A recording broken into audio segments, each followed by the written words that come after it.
Hello, my friend. Today, I want to tell you about a man who believed that a nation must first build its people before it can build its freedom.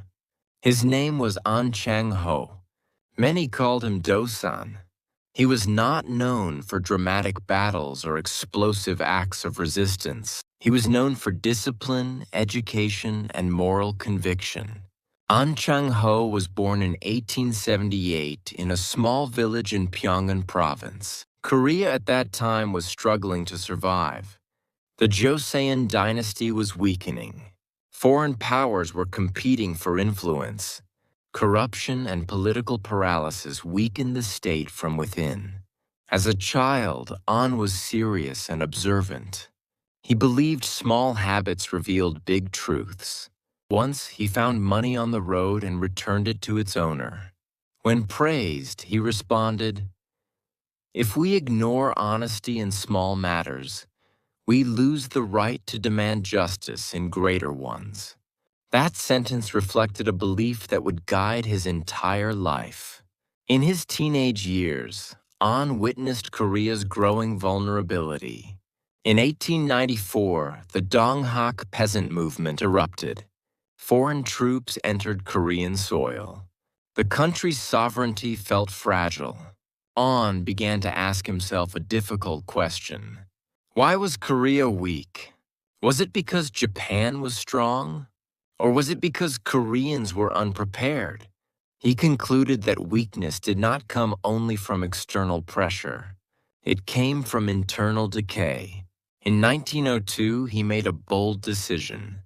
He left Korea for the United States. He did not leave as a wealthy traveler.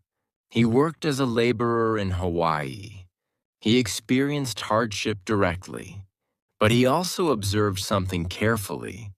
He saw that America's strength did not come only from military power. It came from civic participation, education, and shared responsibility. He once told fellow Korean immigrants, "We cannot demand respect if we do not first respect ourselves." In 1907, he helped establish the New People's Association in Korea. Its goal was not violent uprising. Its goal was reform through education, industry, and moral training. When Japan officially annexed Korea in 1910, anger swept across the peninsula. Many called for immediate armed resistance. Ahn did not reject resistance, but he warned against unprepared action. A young activist once shouted, "We must fight now." Ahn responded calmly, "Fight with what? Anger alone cannot defeat an empire." He believed independence required organized structure and ethical citizens. He believed that without moral discipline, political freedom would collapse into chaos. In 1913, he founded the Hyungsadan, also known as the Young Korean Academy, in San Francisco. The organization emphasized character development, self-education, and national consciousness. Members were required to follow strict codes of conduct. Honesty, diligence, and service were mandatory principles. Ahn believed that independence would come only when Koreans were capable of governing themselves responsibly. After the March 1st movement in 1919, the Provisional Government of the Republic of Korea was established in Shanghai. Ahn became a leading figure in organizing its administrative structure, but internal conflict quickly surfaced. Some leaders prioritized diplomacy with Western powers. Others advocated aggressive military campaigns.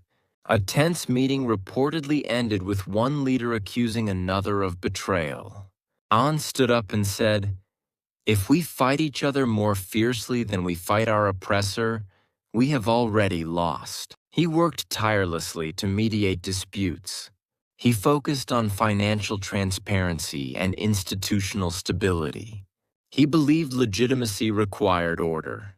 In 1932, after Yoon Bong-gil's bombing in Shanghai, Japanese authorities intensified their pursuit of Korean leaders. Ahn was arrested, During interrogation, a Japanese officer asked him, "Why do you oppose Japan?" Ahn replied steadily, "I oppose injustice, not a nation."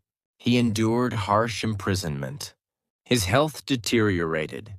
But even in prison, he taught fellow inmates. One prisoner asked him, "Do you still believe independence will come?"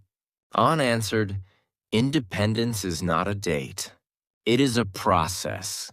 He emphasized that character building must continue even behind bars. His philosophy was demanding. He did not promise quick victory.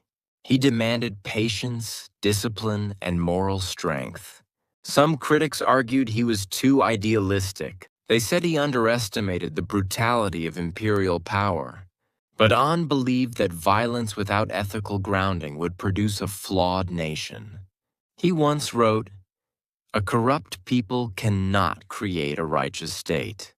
By the late 1930s, his body was weakened from imprisonment and stress. In 1938, he died without seeing Korea liberated. 7 years later, in 1945, Korea finally gained independence. Yet the peninsula was divided shortly after liberation. The unity Ahn had long emphasized proved fragile. His warnings about moral preparation echoed in hindsight. So what does Ahn Chang-ho teach us? He teaches that nation building is not an event. It is a transformation of character. He teaches that political freedom without ethical maturity is unstable. He teaches that discipline and integrity are not secondary to revolution.